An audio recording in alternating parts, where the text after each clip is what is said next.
இதற்கு யார் காரணம்? என் மகனை கொண்டவன் யார்? அவனை பழிது இருக்கணும்லாம் இறங்குமா ஒரு பேர்.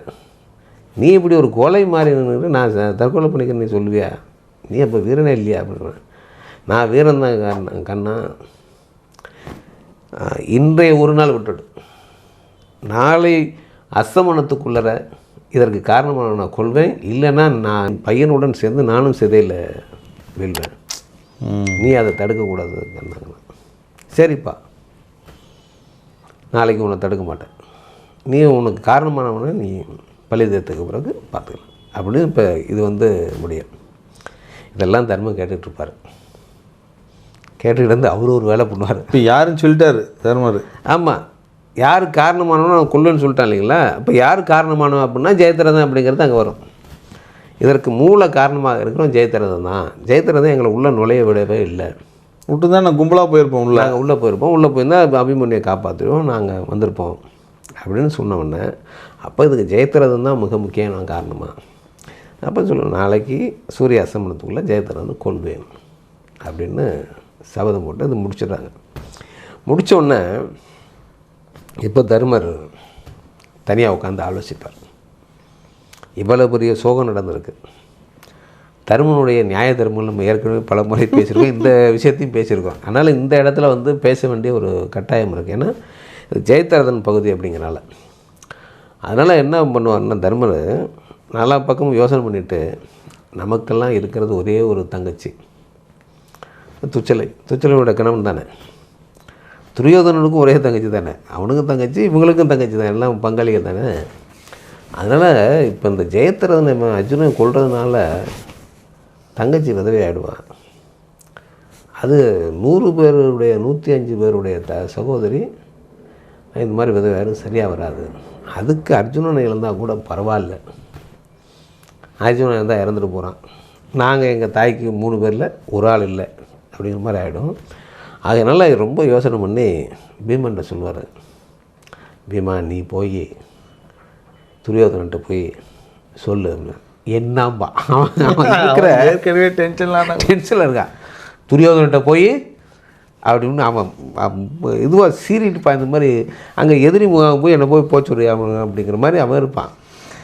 செய்தி கேட்டதுக்கப்புறம் இன்னும் வெங்கட்டு வாங்குற வேறு விஷயம். அவன் சொல்லுவார், இந்த மாதிரி துச்சலையனுடைய கணவன் தான் அவன் ஜெயத்ரதன், அவனை கொண்டுட்டா தங்கச்சி விதவை ஆகிடுவான். ஆகையினால நாளைக்கு போருக்கு வர வேண்டான்னு சொல்லி துரியோதன்ட்ட சொல்லு. இந்த மாதிரி அர்ஜுனன் சபதம் போட்டான், நாளைக்கு கொல்லலைன்னா சாவேன்னு வேறு சபதம் பண்ணிட்டான். அதனால் நிச்சயமாக ஜெயத்ரதன் போருக்கு வந்தான்னா கொன்னுடுவான். ஆகையினால நீ இந்த தகவலை போய் சொல்லு அப்படின்னா, நீ எல்லாம் என்னடா உன் தைரியமோ உன்னடா உன் நியாயம் வாடா போடன்னு பேச ஆரம்பிச்சிடுவான். தர்மனை ஏசுவான். இது என்ன போர், இது என்ன நியாயம், போருடையது. அவன் எந்த வித இதுவுமே பார்க்காம போர் செய்கிறாங்க. ஒரு 5 பேர் சேர்ந்து 6 பேர் சேர்ந்து ஒரு சின்ன பையனை கொண்டிருக்காங்க. அவங்க போர் ஏதாவது அவங்க போர் நியாயத்தை தர்மத்தை ஏதாவது கடைப்பிடிச்சிருக்காங்களா? நீ என்ன உனக்கு என்ன அப்படி என்ன அந்த தர்ம நியாயம் அப்படின்னு இவன் பேசுவான். அப்புறம் இவர் எல்லா நியாயத்தையும் பேசி அப்புறம் கடைசியில் பீமை, சரிப்பா நான் போகிறேன், போய் சொல்கிறேன், உனக்கு கட்டுப்பட்டு நடக்கணுங்கிறது எனக்கு விதியாக இருக்குதே அப்படின்னு சொல்லிட்டு வருத்தப்பட்டு போவான். நீ என்ன சொன்னாலும் உன்னுடைய தர்ம நியாயத்தை நாக்கும்போது எனக்கு பெருமையாக இருக்கும். கடைசியில் அவன் உன்னுடைய தர்ம நியாயத்தை கேட்கும்போது, இப்படியாப்பட்ட அண்ணனுக்கு தம்பியாக பிறந்திருக்கமேங்கிற நான் ரொம்ப பெருமைப்படுறேன் அப்படின்ட்டு போகிற அளவுக்கு மனசே தயார் பண்ணிவிடுவார் தர்மர். பீமை எங்கேருந்து போவார். துரியோதனன் எப்படி இருப்பார்? எதிரி என்னடா இங்கே வர்றான் அவன், ஏதோ இந்த நைட்டில் போர் சேர்த்து வரான் அவன், எல்லாம் எடுத்து ரெடி பண்ணுங்க கதையெல்லாம் அப்படின்னு போயிடுவார். அவர் வந்தவொடனே பீமன் சொல்லுவார், தர்மன் என்ன தூதா அனுப்பிச்சிருக்காருன்னு. என்ன அப்படிமா, இந்த மாதிரி சோ ஜெயத்ரதன் நாளைக்கு போருக்கு வர சொன்னார்னு அவன் நிகழ்ந்துருவான். துரியோதனன் அடடா இப்படியேப்பட்ட ஒரு அண்ணன் தர்மன், அவருக்கு என்னுடைய நன்றியை சொல்லி அது நெகிழ்ந்துருவா. உண்மையில் துரியோதனன் அப்படி தானே, ஒரு சென்சிட்டிவான ஆள் தானே. நெகிழ்ந்துருவார். நெகிழ்ந்தோடனே மறுநாள் காலையில் ஜெயத்ரதன் போருக்கு நீ வர வேண்டாம்ப்பா, ஃபிக்ஸ் பண்ணிட்டாங்க. அவங்க ஃபிக்ஸ் பண்ணிட்டாங்க அப்படின்னு சொன்னோன்னே ஜெயத்ரதன் உள்ளேயே ஒழிஞ்சுவார். அர்ஜுனன் தேடி தேடி பார்ப்பான், ஆளையே காணாம். காணான்னு கண்ணன் தான் தெரியுமே, அன்னைக்கு கிரகண நாள் அவருக்கு தெரியும். அதனால் என்ன பண்ணார், கிரகணம் வந்து சூரியனை மறைச்ச உடனே எல்லோரும் போர் முடிஞ்சிருச்சுன்னு நினைப்பாங்க. முடிஞ்சவொடனே அர்ஜுனை வெயிட் பண்ணவே மாட்டார்.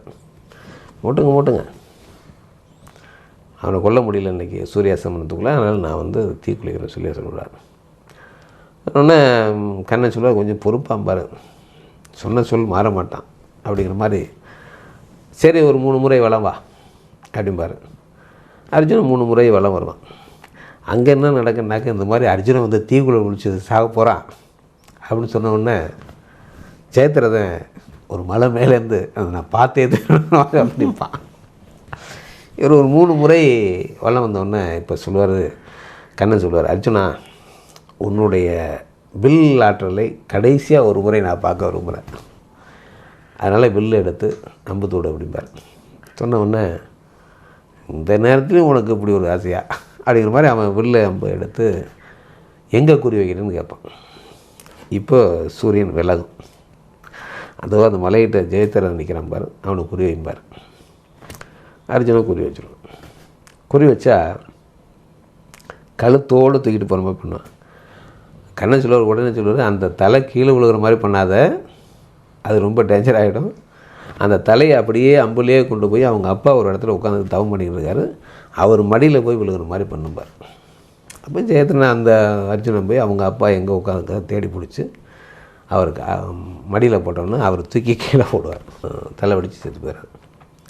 அர்ஜுனன் கேட்பான், ஏன்னு கேட்டேன்னு இப்போ சொல்கிறேன் பாரு. என்னென்னா, இந்த ஜெயத்ரதனுடைய தந்தை ஒரு தவசி, போர் ஆரம்பிக்கிறதுக்கு முன்னாடி போய் அவன் வந்து தந்தையை பார்த்து நான் அந்த மாதிரி போரில் கலந்துக்க போகிறேன் அப்படின்னோடனே அவர் சொல்லுவார், உன்னுடைய தலையை எவன் தரையில் விழ வைக்கிறானோ அவன் தலையும் சுக்கு நூறாக ஒடிச்சிடும், இது என்னுடைய சாபம் அப்படின்னு அவர் சொல்லியிருப்பார். இது கண்ணனுக்கு தெரியும். அதனால தான் அவர் மடியிலே கொண்டு போட்டு அவர் கையால் தூக்கி தரையில் கீழே போடுறாரு. அவரும் முடிஞ்சார், ஜெயத்ரனும் முடிஞ்சார். இது வந்து மகாபாரதத்துக்குள்ளே இருக்கிற கதைக்குள்ளே இருக்கிற ஒரு நுட்பமான விஷயங்கள். அப்போது நீங்கள் ஒரு தர்மம்ங்கிறது என்னன்னு கேட்டிங்கன்னா, ஒரு நியாயத்துக்காக செய்யக்கூடிய அதர்மமும் தர்மமாக மாறிடும். ஆனால் ஒரு அதர்மத்துக்காக ஒரு தர்மமும் செயல்படுதுன்னா, இந்த தர்மம் சேர்ந்து அதர்மத்துடன் சேர்ந்து அழிந்து போங்கிறது தான் இந்த கதாபாத்திரத்தினுடைய நுட்பமான ஒரு விஷயங்கள். ஏன்னா இவன் அவமானப்பட்டதோ அசிங்கப்பட்டதோ இவன் செய்த தவறுக்காக, அந்த தவறுக்காக ஒரு தவம் பண்ணி நான் அந்த மாதிரி போரை தடுப்பேன்ங்கிறது ஒரு தேவையில்லாத வேலைகளை செய்த மாதிரியாக ஆகிடும். இதுக்கும் ஒரு சின்ன கதை இருக்குது. ஏன்னா நம்ம அந்த பரமஹம்சர் இருக்கார் இல்லைங்களா, நம்ம விவேகானந்தருடைய குரு ராமகிருஷ்ண பரமஹம்சர். ஆமாம், அவர் வந்து இந்த மாதிரியாக ஒரு ஞானிகளில் சிறந்த ஞானியாக சொல்லப்படுகிறவர். அவர்கிட்ட வந்து இன்னொரு ஞானி வந்து பேசுவார். ஞானினா சாது அப்படின்னு வச்சுங்களேன். அவர் என்ன சொல்லுன்னா, நான் கிட்டத்தட்ட பல ஆண்டுகள் முயற்சி பண்ணி நீரில் நடக்கிற பற்றி நான் கற்றுக்கிட்டேன் அப்படின்னு பெருமையாக சொல்லுவார். அதுக்கு பரமஹம்சர் சொல்லுவார், ஒரு 50 பைசா கொடுத்தா கொண்டு போய் அடுத்த காரில் கொண்டு போய் விட்டுருவான் படகாரன். இந்த 50 பைசா பற்றியே கற்றுக்கிறதுக்காக நீ எத்தனை வருஷத்தை செலவு பண்ணி கட்டுவார். அது எப்படி யோசனை பண்ணி பாருங்கள். ஒரு 50 பைசா கொடுத்தா கொண்டு போய் அடுத்த காரில் விடுறது, அதனால் என்ன யூஸு. அது மாதிரியாக இப்போ இந்த ஜெயத்ரதன் என்ன பண்ணால், இவ்வளோ ஒரு நல்ல விஷயத்தை வாங்கினாலும் அதை பயன்படுத்த முடியாது. ஏன்னா அதர்மமான விஷயத்துக்கு பயன்படுது இல்லைங்களா, அப்போ தவறாக போயிடுது. அது மாதிரியாக இந்த மகாபாரதத்துக்குள்ளே இந்த கதாபாத்திரம் எனக்கு ஒரு சில நுட்பமான விஷயங்களை, நுட்பமான கருத்துக்களை, நியாய தர்மங்களை பேசக்கூடியதாக இருக்குது. அப்போது இந்த கதாபாத்திரங்கள் பாருங்கள், ஒன்றுக்கு ஒன்று எவ்வளோ தொடர்பு இருக்குது. எனக்கு பிடிச்ச விஷயமே என்னன்னா, இந்த மகாபாரதத்தில் ஒரு ஃபினிஷிங் இருக்குது. எல்லா கதாபாத்திரத்துக்கும் ஒரு முடிவு இருக்குது. இவ்வளவு பெரிய கதைக்குள்ளே வந்து ஒவ்வொரு கதாபாத்திரத்துக்கும் ஃபினிஷிங் கொடுக்க அவ்வளோ ஈஸியானதில்லை. ஏன்னா மெயின் கேரக்டர் 48 கேரக்டர்ஸ், அதுக்கப்புறம் உப கேரக்டர்ஸ்லாம் நிறையா. அத்தனை கதாபாத்திரங்களுக்கும் காரண காரியத்தோட ஒரு முடிவை கொடுத்துருக்காங்கிறது எனக்கு அந்த மகாபாரதத்துக்குள்ளே இருக்கிற ஒரு பெரிய விஷயமாக நான் கருதுகிறேன். வேறு என்ன கேட்கணும் கேளுங்க. அதான் இப்போ அவங்களுடைய நிலைமை என்னன்னு தெரிஞ்சு போச்சு, அவங்க கேரக்டர் தெரிஞ்சு போச்சு, அவங்களுடைய நடவடிக்கை எப்படி இருக்குன்னு தெரிஞ்சு போச்சு. இப்போ இவங்களுக்கான அறிவுரை என்ன, ஒரு ஆலோசனை சொல்லுங்களேன். இவங்க எப்படி இருந்தால் கொஞ்சம் வாழ்க்கையில் சிறப்பாக இருக்கலாம்? ஓகே, இவங்களுக்கு அறிவுரைன்னு சொல்லணுன்னா ரொம்ப ஆழ்ந்த சிந்தனை உடையவங்க தான். ஆனால் இது செவ்வாயுடைய நட்சத்திரங்கிறனால கொஞ்சம் அவசரமும் சுயநலமும் இருக்கும். அப்போ இந்த மாதிரியாக ஒரு சுயநலத்தின் காரணமாக, அவசரத்தின் காரணமாக நீங்கள் ஒரு தப்பை செஞ்சுட்டு அந்த தப்பை மறைக்கிறதுக்காக இன்னொரு பெரிய தப்புக்குள்ளே போய் விழக்கூடாது. இப்போ ஒரு சிம்பிளாக நம்ம சொல்லணுன்னா, ஒரு தெருவில் ஏதாவது தெரியாமல் ஒருத்தன் அடிச்சிட்டான், நீங்கள் 2 பேரை கூட்டிகிட்டு போய் அவனை போட்டு புரட்டி எடுத்துகிட்டு அப்புறம் அவன் 4 பேரை கூட்டிகிட்டு வரணும். இப்போ ஊர் சண்டை மாதிரி ஆகி போடுது, அந்த மாதிரி போடும். அப்படி தானே இது? ஆமாம். அப்போ என்னன்னா, இதை நீங்கள் வந்து ஒரு இடத்துல அவமானப்பட்டீங்கன்னா இது தேவைதானா, யார் பக்கம் தவறு இருக்குது, நம்ம சைடு தான் தப்பு இருக்குது அப்படின்னா உடனடியாக அதை நீங்கள் அதோடு அதை முடிச்சுக்கிறதுக்கு பார்க்கணும். நீங்கள் எப்படியே வந்து கண்டினியூ பண்ணிங்கன்னா அது பெருசாக வளர்ந்து போய் பெரிய இழப்பில் கொண்டு வந்து நிறுத்துகிற மாதிரி ஆகிடும். இதுதான் இந்த இவங்களுக்கு சொல்லக்கூடிய அறிவுரைன்னு பொதுவாக சொல்லணும்னா இவ்வளோ தான். ஏன்னா மற்றபடி அறிவுரை சொல்லக்கூடிய அளவுக்கு இவங்க முட்டாளும் கிடையாது, புத்திசாலி, ரொம்ப ஆழ்ந்த சிந்தனை உடையவங்க, திறமையானவங்க, ஒரு விஷயத்தை ரொம்ப பர்ஃபெக்டாக பண்ணணும்னு நினைக்கக்கூடியவங்க. ஆனாலும் இந்த சித்திரை நட்சத்திரத்தை பொறுத்த வரைக்கும் அவசரப்பட்டு காரியத்தில் இறங்கிடக்கூடியவங்களாக இருப்பாங்க. இதுதான். இதை கொஞ்சம் நீங்கள் இந்த பகுதியை நீங்கள் கொஞ்சம் வாட்ச் பண்ணிவிட்டு அவசியமானதுக்கு மட்டும் நீங்கள் முடிவுகளை எடுங்க. பகையை வளர்க்காமல் பகையை முடிக்க பாருங்கள். உறவுகளுக்குள்ளேயும் எப்படி தான், நீங்கள் உங்களுக்கு பகைகளே வந்து எப்படிங்கன்னா உறவுகளுக்குள்ளே தான் பெரும்பாலும் ஏற்படும். உங்களுடைய கௌரவம் பறிபோய் விட்டதுக்காகவே தான் இந்த மாதிரியான எதிர்ப்புகளெல்லாம் நீங்கள் நிறைய சந்திக்கிற மாதிரி இருக்கும். கௌரவத்தை வந்து ரொம்ப முக்கியத்துவம் கொடுக்காதீங்க சொல்லலாம். ஏன்னா அவர்களுடைய வாழ்வியல் முறையை பொறுத்து தானே இருக்குது. இதை கொஞ்சம் உள்வாங்கிட்டிங்கன்னா உங்களுடைய வாழ்க்கை ஒரு முறைப்பட்டதோடு விட்டுன்னு அது திருப்பி அதுக்காக மெனக்கெட்டு பிளான்லாம் பண்ணும்போது இந்த மாதிரி இழப்புகளை சந்திக்கிற மாதிரியான ஒன்றும் பண இழப்புகள், பொருள் இழப்புகள் இந்த மாதிரியாக ஏற்படுறதுக்கான அல்லது உறவுகளுடைய இழப்புகள் எல்லாம் இழக்க வேண்டிய வரும். இப்போ நீங்கள் சரியாக இருந்துடலாம், உறவுகளை அப்படி சொல்ல முடியாது இல்லைங்களா? அதனால் ஒரு உறவுகள் வந்து ஒரு மெயின்டைன் பண்ணணும்னா நீங்கள் இதெல்லாம் விட்டு கொடுத்து தான் போகணும், விட்டு கொடுத்தா போகணும். இதுதான் இந்த லக்கணத்துக்கு, துலாம் லக்கணத்துக்கு சித்திரை நட்சத்திர பகுதிக்கு அறிவுரை.